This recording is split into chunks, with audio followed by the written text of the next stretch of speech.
হজে যান কাবায়, কাবায় গেলে কিন্তু চারিদিক থেকে ওখানে নামাজ পড়া যায়, পূর্ব পশ্চিম উত্তর দক্ষিণ, কারণ কাবা হচ্ছে মেইন টার্গেট। সেই দেশে যেমন কাবার চারিদিক থেকে নামাজ পড়া যায়, এখন যদি আমরা বলি যে বাংলাদেশে নামাজ পড়তে হবে পূর্ব দিকে, এটা কি কেউ মেনে নিবে? নিবে না, কারণ এটা বাংলাদেশের প্রচলন নেই বা এখানে হতে পারে না। আজকে আমি একজনকে ভোট দিব, আমার লোকটা ভালো, তার কাছে যেতে পারবো, তার সাথে কথা বলতে পারবো, সে আমার এলাকার উন্নয়ন করবে, আমার এলাকার সম্পর্কে জানে, আমি মনে করেন ভোট দিলাম, সং দিবে।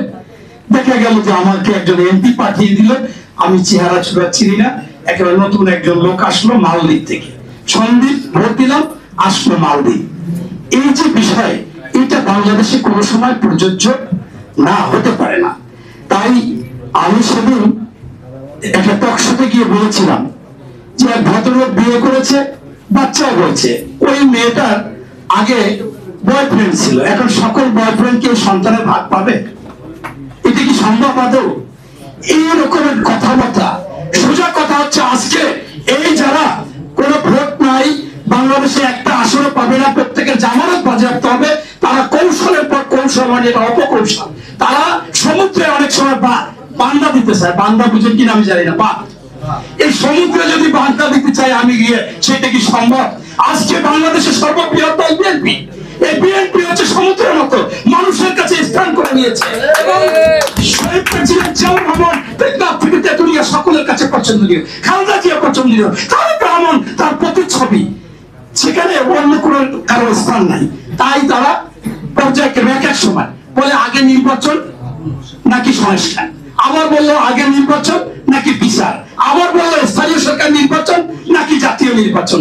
এরকম প্রতিনিয়ত এরকম সমুদ্রের মধ্যে বাদ দিতে চায় আর ভেসে যায়। অবশ্যই এই যে টিয়ার এগুলো ভেসে যাবে, এটা বাংলাদেশে টিকবে না, এবং এইগুলো সবকিছু একটা ষড়যন্ত্র, বিদেশ থেকেও টাকা এনে এরা ষড়যন্ত্র করতেছে এবং দেশের মধ্যে ষড়যন্ত্র করতেছে।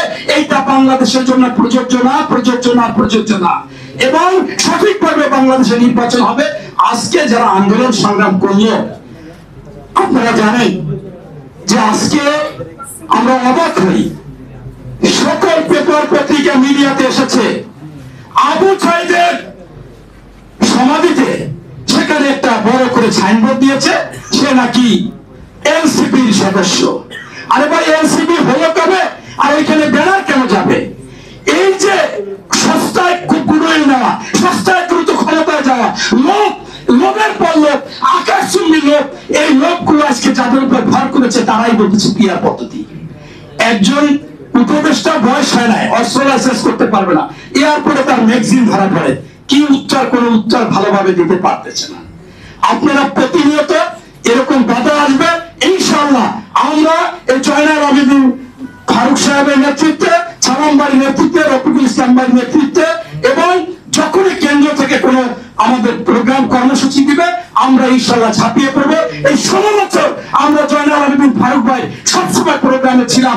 এই যে 2024 সালের নির্বাচন ঠেকাবার জন্য প্রতিদিন সকালবেলা এসে লিফলেট বিতরণ, প্রতিরোধ করার জন্য, বর্জন করার জন্য আমরা কর্মসূচি পালন করেছি, গ্রেফতার হয়েছি, কোনো কিছু ইনশাআল্লাহ ঠেকাইতে পারে না, ঠেকাইতে পারবে না। তাই বলতেছি আজকে এই দলে পারবে না, এই বলে এই সমস্ত ছোট ছোট দল যারা আছে এরা এই সমস্ত অপকৌশল ব্যবহার করে কোনো সুবিধা নিতে পারবে না। ইনশাআল্লাহ এগুলো ভেসে যাবে। এই বলে আমি আমার বক্তব্য শেষ করছি। আল্লাহ হাফেজ।